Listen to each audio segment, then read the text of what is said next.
The amazing drama you're about to see is a matter of human record. You may believe it or not, but the real people who lived this story, they believe it. They know. They took that one step beyond.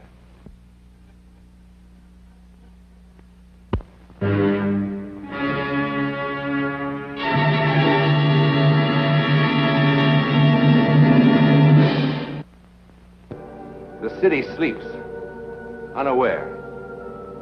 Overhead, the dark clouds move in swiftly, piling up in an angry, churning mass, gathering strength to smash the city with a force it will not soon forget. For the storm will bring much more than wind and rain. Much more. A force far beyond man's understanding. The might of psychic lightning. It is just before dawn of a Wednesday morning. In a moment, lightning, forked lightning, will strike two human beings at two distant points of the city, drawing two complete strangers together with an irresistible force.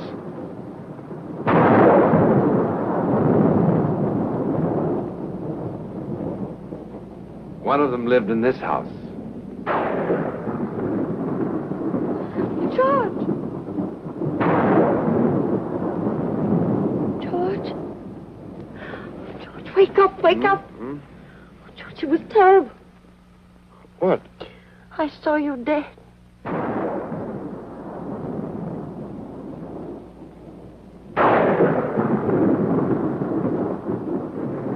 At that same moment, at the other end of the city,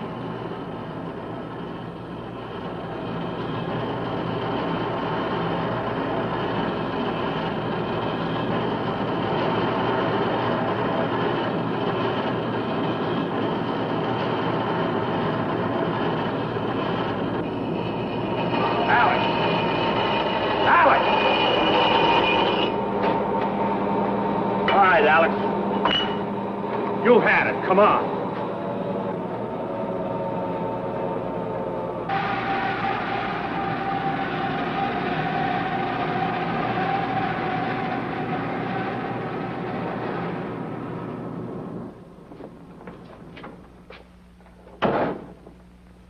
Doc. What happened? Well, he sort of froze. If I hadn't grabbed him, that grinder would have chewed his hand to bits. What's the matter, Alex? Oh, let's better sit down.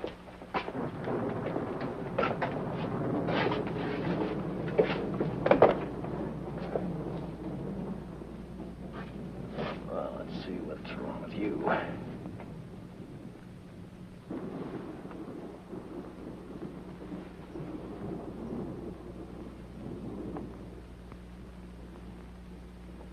All right, Alex.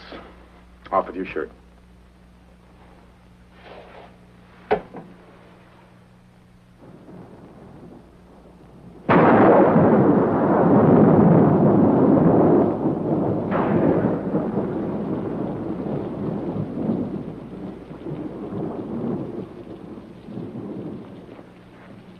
Ellen? Ellen, don't you think it's time you came back to bed? Baby, I've got to get up in an hour. It wasn't a dream. It wasn't. Sure, I know. It was a premonition. Your grandmother's gypsy blood talking to you. I saw you. I saw you lying there on the floor of the bank. I did. I did. It was as real as anything that ever happened. Ellen, baby, darling, we've got to get some sleep. You don't believe me? Sure I do. But you're acting like a child. Everybody has bad dreams. It wasn't a dream. It was different.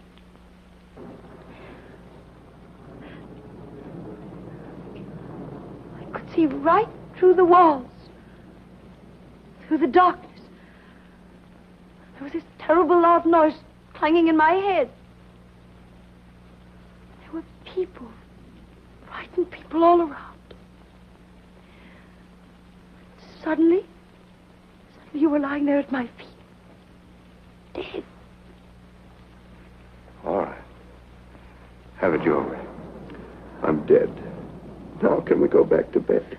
Oh, George, you mustn't go in today. You mustn't. Oh, Ellen, promise. for heaven's sake. Promise. Ellen, are you awake? Really awake? Thinking clearly? Are you suggesting that I call the bank and say I won't be coming in today because my lovely wife has a feeling that something terrible will happen to me if I do? Yes, yes, yes. Oh, stop it, Ellen. I'm going back to bed. Oh, George, please, I beg. George, I'm so afraid. I'm so afraid. It's all right. It's all right now. It's all right.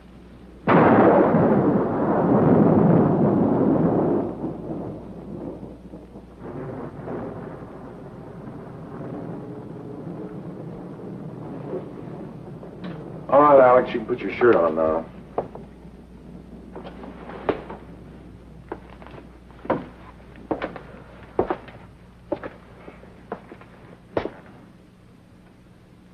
Of course, this is only a preliminary examination. But as far as I can tell, it appears that you suffered from a slight stroke. It's not necessarily serious in itself, but it is a pretty good indication of a deteriorating circulatory system. Alex?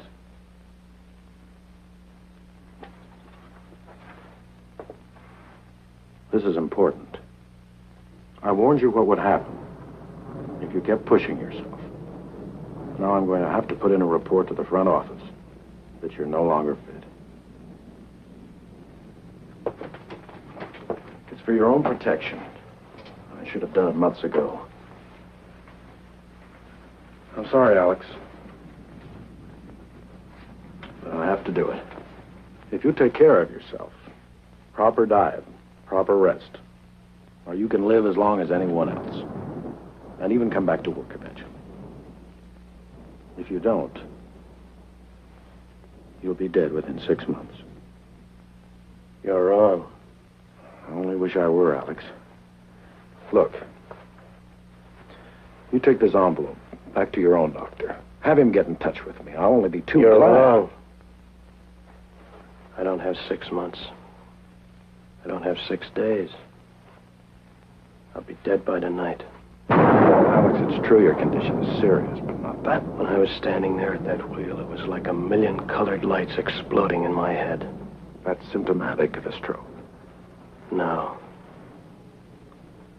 Suddenly, I knew I was going to die. Doesn't matter what I do. I'll be dead by tonight. I know it. Alex?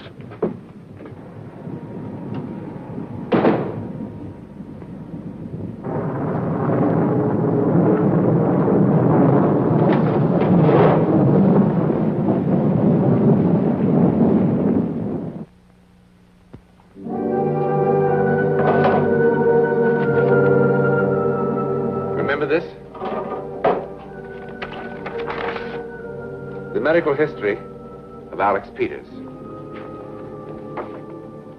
This morning, the patient suffered his second cerebral arterial spasm with a left-sided paresis. In other words, a stroke. But was it really a stroke? Or was it a physical reaction to the sudden, unshakable knowledge that he was going to die today? Well, today is still young. And as Alex Peters wanders the morning streets in search of some plan for his last hours on this earth, across town, the second part of the double premonition is having quite a different effect. Across town, George Chambers has finally quieted his wife's hysteria. He has agreed to spend the day at home, but only to humor her.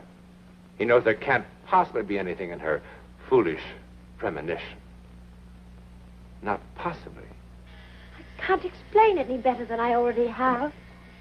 All I know is it was clearer than you are right now. All right, but you were asleep. Now, what makes you so sure it wasn't a dream? Because it wasn't.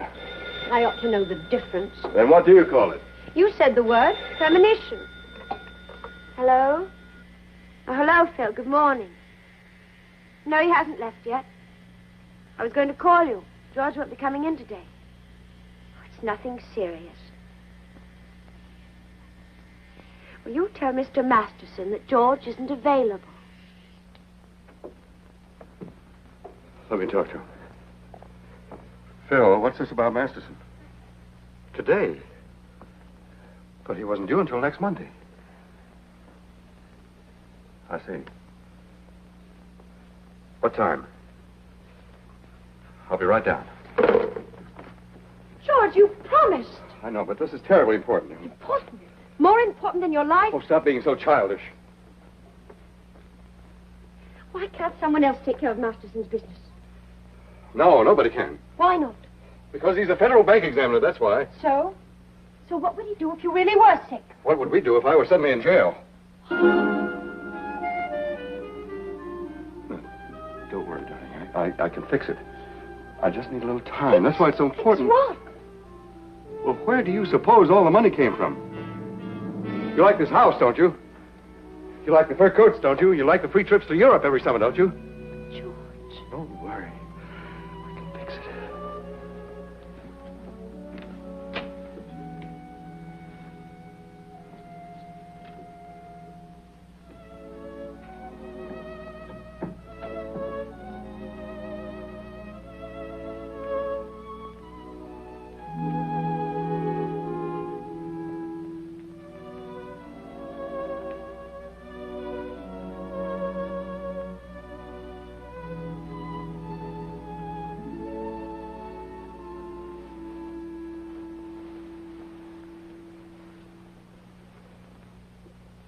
Hi.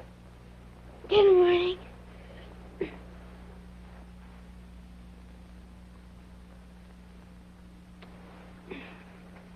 Don't you think you've had enough sleep for one night, young lady? Why? What time is it? 9:30? Why didn't you wake me? Well, I just got home.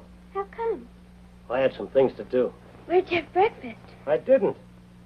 Why should I when I've got such a good cook at home? Hey, school. What am I going to do about school? Would you really mind very much missing one day?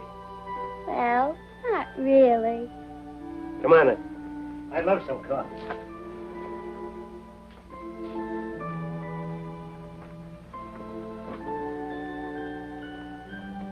How do you want your eggs?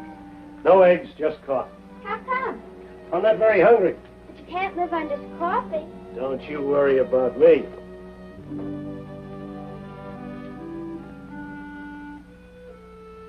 It doesn't really matter too much about school anyhow. Mrs. Firth is still homesick, and we've got the substitute, who only gives us review. I won't miss anything important. That's good. Besides, I can get it from Alice if she gives us any new stuff. Uh-huh. It'll be fun being home with you all day anyhow. And we've got food shopping to do.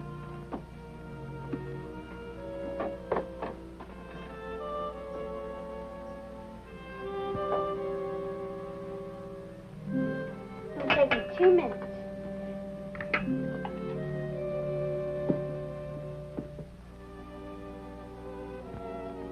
What's the matter? Nothing. Why are you looking at me like that? How am I looking? Funny. Do you feel all right? Sure.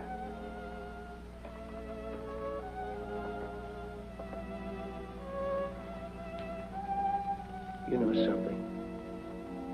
I like you. Me too.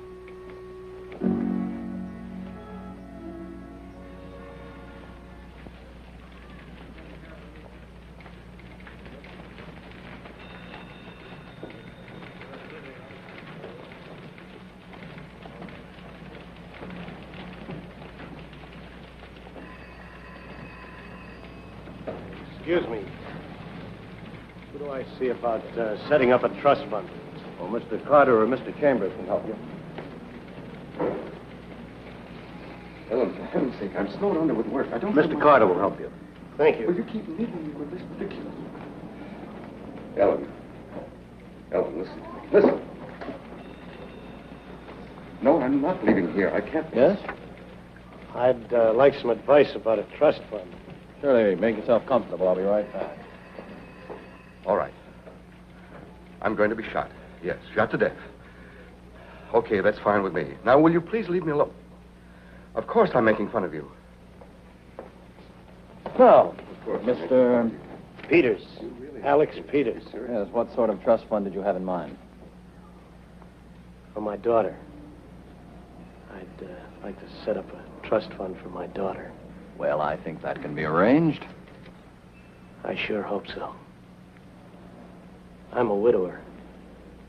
I figure that Carolyn will need at least $100 a month to live on. At least. Certainly. How old is Carolyn? 12. I'd like to set it up so that, well, after I'm dead, whoever's taking care of her, Carolyn will have the money to live on. Yes, of course. Does Carolyn have a middle name? What? Oh, no. No, she doesn't have a middle name. Ellen, I have to hang up now. It's all a question. Ellen, I can't discuss this with you any longer. I can't advise you, of course. Listen. First, let's get all the facts down. Goodbye, Ellen. Your daughter's 12. I take it she's an only child? Mhm. Now, suppose we start with your current assets. Well, there's my life insurance policy, Yes, what's the amount? $1,200.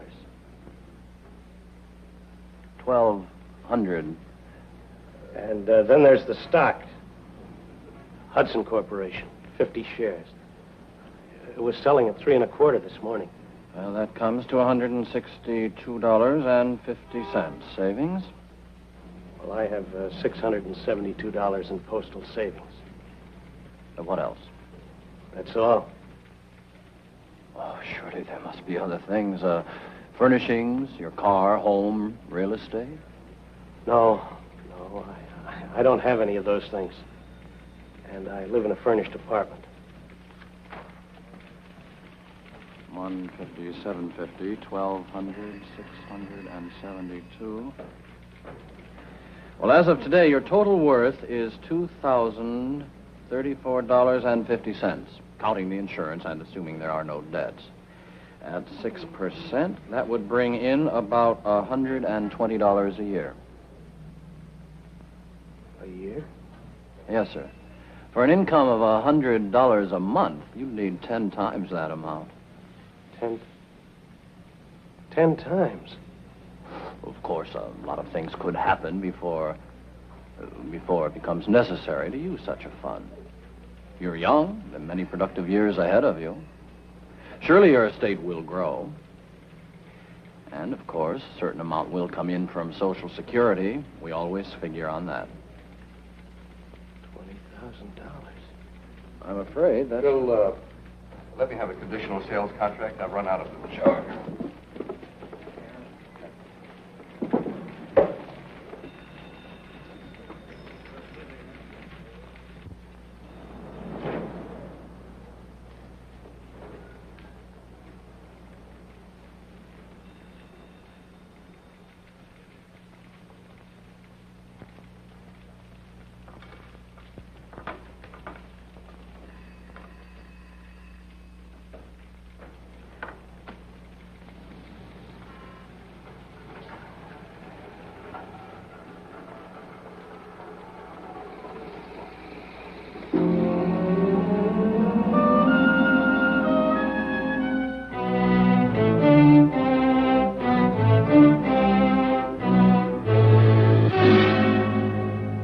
$20,000? Oh, well, sure thing, Alex. No sooner said than done. Man can't have too much insurance. Sir, let me see here. The beneficiary would be... Oh, yes, Carolyn Peters. You got a real sweet kid there, Alex, and with things the way they are with her, well, man can't be too cautious. Yes, sir, it gives a man real peace of mind to know his loved ones are adequately provided for. Not that anybody ever expects to die, of course, but we never know when the Grim Reaper is sharpening up his axe for us, do we? Well, now, let me see. The monthly premium for a man your age would be, $67.50. That's kind of steep for you, Alex. We can cut it in half for you if you like. We can always do that. You're an old friend. I don't forget old friends, Alex. I'm not that kind of a guy. You know that. Yes, sir. Well, I guess you know what you can afford, huh? The policy will go into effect the minute I hear from... hello, Hazel. This is Wilson Tuttle. How's my girl? Uh-huh. I got another customer for you. I want you to take extra good care of him. He's an old friend. How about tomorrow morning, first thing? No use letting any grass grow under our feet, huh? We're trying to set up an early appointment with the doctor for you. What for? Well, it's just a formality, of course, but when a man jumps from 1,200 to 20,000, why, we don't make the policy binding on either party until the physical examination is complete. Not that you'll have any trouble, but well, we all have to protect ourselves in the clinches, huh? Now, if the doctor has an open appointment... hello, Hazel. Oh, swell. 9:30 bright and early, that's fine. Fine. Alex? Are you sleeping? Are you sleeping? Brother John, morning bells are ringing, morning bells are ringing, ding, ding, dong, ding, ding, dong.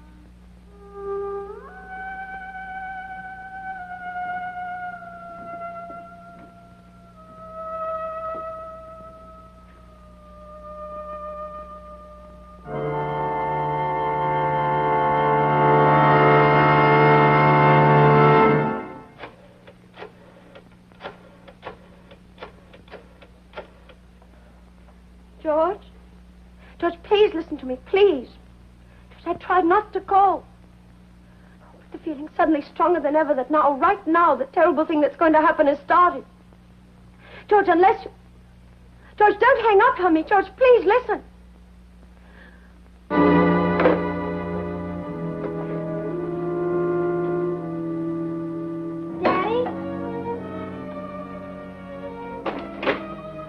Daddy?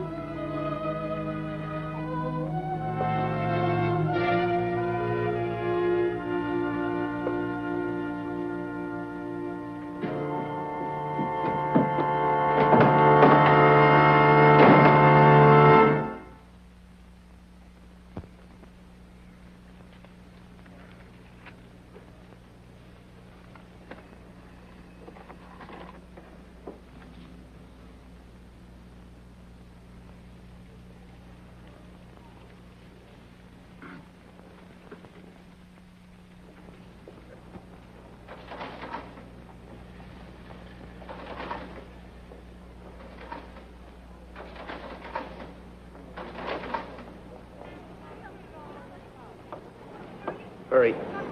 Harris, I want you to deposit this in the name of Wilson Barrington. Right away, please.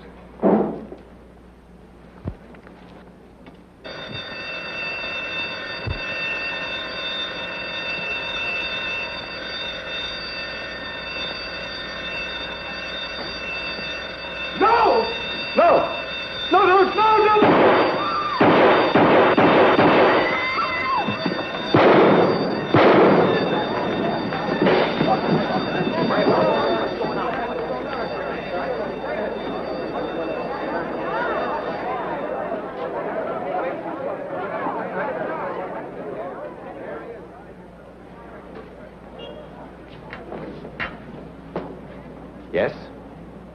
It happened. Just as you saw it. It happened. But why? Well, fate? Destiny? What other words are there? Certainly it was destiny for George Chambers and Alex Peters to cancel out each other's lives.